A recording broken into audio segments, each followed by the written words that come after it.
திருச்சிற்றம்பலம். அடியார் பெருமக்களுக்கு வணக்கம். எம்மிறை ஈசனின் திருவருளால் இன்று நாம் சிந்திக்க இருக்கும் திருத்தலம் காசிக்கு நிகராக கருதப்படும் தமிழ்நாட்டில் அமைந்திருக்கும் 6 திருத்தலங்களுள் ஒன்று. வில்லேந்திய முருகன் காட்சி தரும் திருத்தலம்.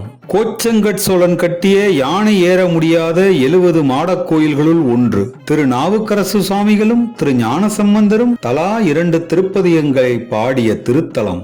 மேலும் பல எண்ணற்ற சிறப்புகளை கொண்ட காவிரியின் வடகரையில் அமைந்திருக்கும் திருச்சாய்க்காடு திருத்தலத்தின் பெருமைகளைத்தான் இன்று நாம் காண இருக்கிறோம். சீர்காழியில் இருந்து பூம்புகார் செல்லும் சாலையில் திருவெண்காட்டை தாண்டி 3 கிலோமீட்டர் தொலைவில் திருச்சாய்க்காடு அமைந்துள்ளது. சாலையை ஒட்டியே கோயில் அமைந்துள்ளது. கோயிலுக்கு செல்ல 2 வழிகள் உள்ளது. இது மற்றொரு வழி. தற்பொழுது இந்த ஊர் சாயாவனம் என அழைக்கப்படுகிறது. சாய் எனப்படும் ஒரு வகையான கோரை சூழ்ந்த காடாக இருந்ததால் இத்தலத்திற்கு சாய்க்காடு என்று பெயர் ஏற்பட்டது. வடமொழியில் சாயாவனம்.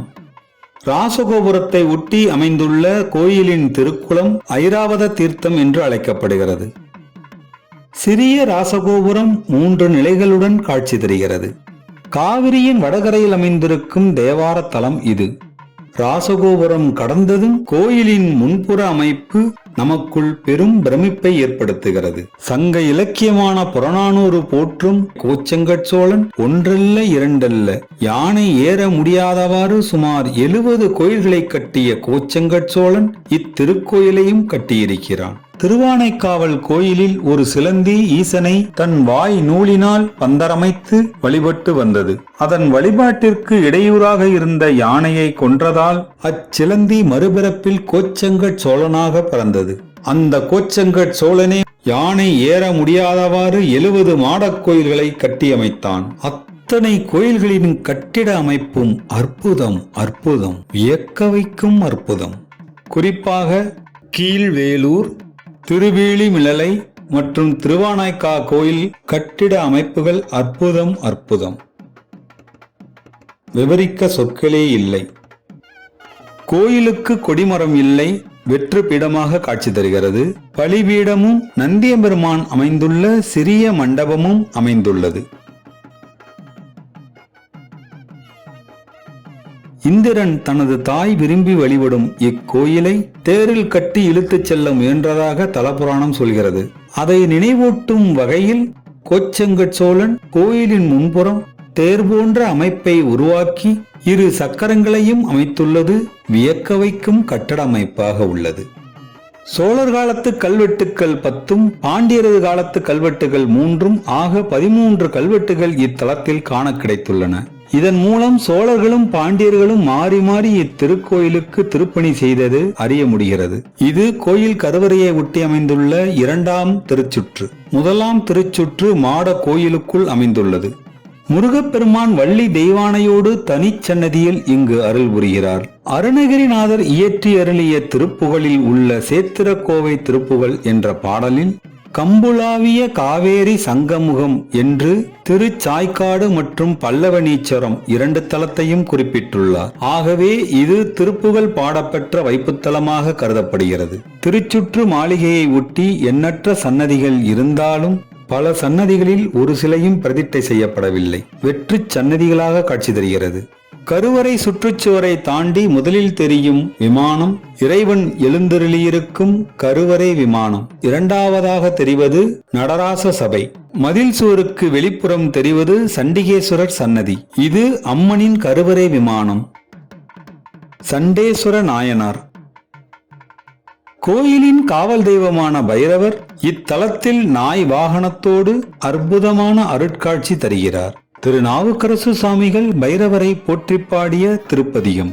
விரித்தபள் கதிர்கொள் சூளம் வெடிபடு தமருகம் கை தரித்ததோர் கோலகால பைரவனாகி வேளம் உரித்து உமை அஞ்சக் கண்டு உன் திருமேனி வாய்வில்ல சிரித்தருள் செய்தார் சேரை சென்னெறிச் செல்வனாரே.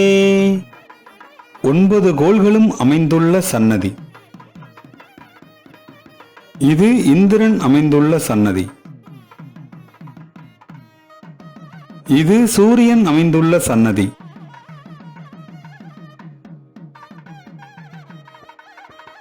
இது இயற்கைக்கு மாறாக யாரும் செய்யாததொரு செயலை செய்த இயற்பகை நாயனார் சன்னதி.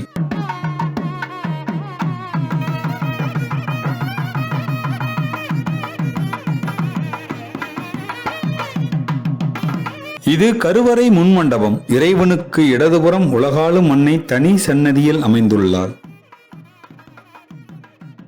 அம்மன் சன்னதிக்கு முன்புறம் வில்லேந்திய வேலவர் காண்பதற்கு அரிய வில்லேந்திய வடிவத்தில் காட்சி தருகிறார். ஒரு கரத்தில் வில், ஒரு கரத்தில் அம்பு, ஒரு கரத்தில் கொடி, மற்றொரு கரத்தில் வேலோடு காட்சி தருகிறார். சிக்கலில் சக்தி எதிரிகளை அழிக்க முருகனுக்கு கொடுத்த வேல் போன்று சிவபெருமான் கொடுத்த வீர கண்டமணியை காலில் அணிந்திருக்கிறார். ஆரஞ்சு வண்ண சேலையில் அன்னை அற்புத காட்சி தருகிறாள். அன்னையின் திருப்பெயர் குயிலினும் இன்மொழியம்மை, வடமொழியில் கோஷாம்பிகை. வெள்ளி கவசத்தில் அன்னையின் திருக்கோலம். இறைவன் சன்னதிக்கு வெளியே இடது பக்கம் நடராஜர் சபை அமைந்துள்ளது. நடராசர் சிவகாமி அன்னையுடன் காட்சி தருகிறார். தன் அருட்பார்வையால் மும்மலங்களை அறுக்கும் பாவநாசகன் இத்தலத்தில் சாய்க்காட்டு நாதர் என்ற திருப்பெயரோடு காட்சி தருகிறார். வடமொழியில் சாயாவனேஸ்வரர். கையளவு லிங்கம்தான், ஆனால் கீர்த்தியோ அளவிட முடியாதது. திரு சாய்க்காடு திருத்தலத்திற்கு திரு ஞானசம்பந்த சுவாமிகள் மற்றும் திரு நாவுக்கரசு சுவாமிகள் இருவரும் எழுந்தருளி தலா 2 திருப்பதிகங்களால் போற்றி பாடியிருக்கிறார்கள். அதில் ஒன்று தங்களுக்காக. திரு ஞானசம்பந்தர் அருளிய இத்திருப்பதிகம் 2ஆம் திருமுறையில் 38வது பாடலாக வருகிறது. திருச்சிற்றம்பலம். நித்தலும் நியமம் செய்து நீர்மலர் தூவி சித்தமொன்ற வல்லார்க்கருளும் சிவன் கோயில் மத்த யானையின் கோடும் வன்பீலியும் வாரி தத்து நீர் பொன்னி சாகரமேவு சாய்க்காடே. திரு நாவுக்கரசு சுவாமிகள் இத்தலத்திற்கு அருளிய திருப்பதிகம் 6ஆம் திருமுறையில் 82வது பாடலாக வருகிறது. திருச்சிற்றம்பலம்.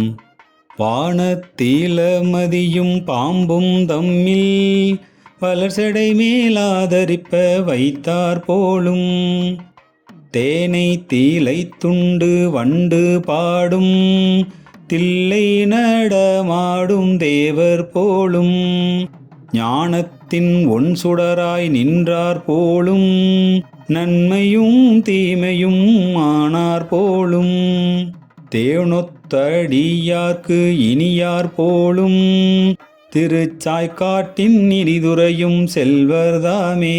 இது கருவறையை ஒட்டியிருக்கும் 1ஆம் திருச்சுற்று. கருவறையின் தென்புற தேவக்கோட்டத்தில் 4 அறம் உரைத்த தென்முகக் கடவுள் அருள் புரிகிறார்.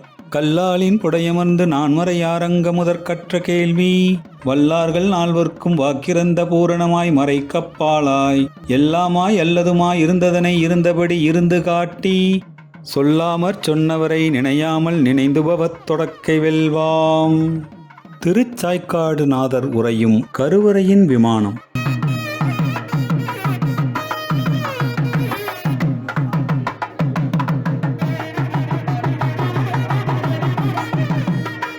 கருவறையின் பின்புற தேவக்கோட்டத்தில் அடிமுடி காண முடியாத அண்ணாமலையார் அருள் புரிகிறார். நடனம் புரியும் பிள்ளையார் சிலை. கருவறையின் புனித நீர் வெளியேறும் நீர்த்தாரையின் வடக்குப்புற தேவக்கோட்டத்தில் படைப்பு கடவுளான பிரம்மா அருள் புரிகிறார். சண்டேச நாயனார் சன்னதி வெளியே இருப்பதால் இங்கு இல்லை. வடக்குப்புற தேவக்கோட்டத்தில் துர்க்கையம்மன் அருள் புரிகிறாள். திருச்சாய்க்காட்டில் தேவாரத்தலம் மட்டுமல்ல, பல வரலாற்று நினைவுகளை தன்னகத்தே கொண்டிருக்கும் சம்பாவதி அம்மன் கோயிலும் அமைந்துள்ளது. சம்பாவதி அம்மன் கோயில் தமிழின் 50 காப்பியங்களில் ஒன்றான மணிமேகலையின் நாயகி மணிமேகலை வாழ்ந்த பகுதி இது. கோவலன் மாதவியின் மகளான மணிமேகலை புத்த துறவியாக மாறி தன்னிடமிருந்த அட்சய பாத்திரம் மூலம் புகார் நகரில் உள்ள ஏழை எளியோருக்கு உணவு வழங்கி வருகிறாள். ஆனால் மணிமேகலையின் அழகில் மயங்கிய மன்னன் உதயகுமரன் மணிமேகலையை மணந்து கொள்ள அவளை தொடர்ந்து வந்து துன்புறுத்துகிறான். அவனிடமிருந்து தன்னை தற்காத்து கொள்ள சதுக்கபூதம் காவல் காக்கும் சம்பாவதி அம்மன் கோயிலுக்குள் வந்து ஒளிந்து கொள்கிறாள். இந்த சம்பாவதி அம்மனை மாதவியின் குலதெய்வம் என்கிறது சிலப்பதிகாரம். சிதிலமடைந்து கிடக்கும் சம்பாவதி அம்மன் கோயிலை செங்கலால் ஆன 2 பிரம்மாண்ட பூதங்கள் இன்னமும் காவல் காத்தபடி நிற்கின்றன. இவைதான் பொய் பேசினால் கொன்றுவிடும் என இளங்கோவடிகளால் சிலப்பதிகாரத்தில் விவரிக்கப்பட்ட சதுக்க பூதங்கள். பழம்பெருமையின் எச்சங்கள் மட்டும் இன்னும் பூம்புகார் நகரைச் சுற்றி இருக்கிறது. இவைகளை காப்பது நம் கடமை. சம்பாவதி அம்மனும் சாயாவனநாதரும் உங்கள் வாழ்வு சிறக்க அருள் புரிய வேண்டுகிறேன்.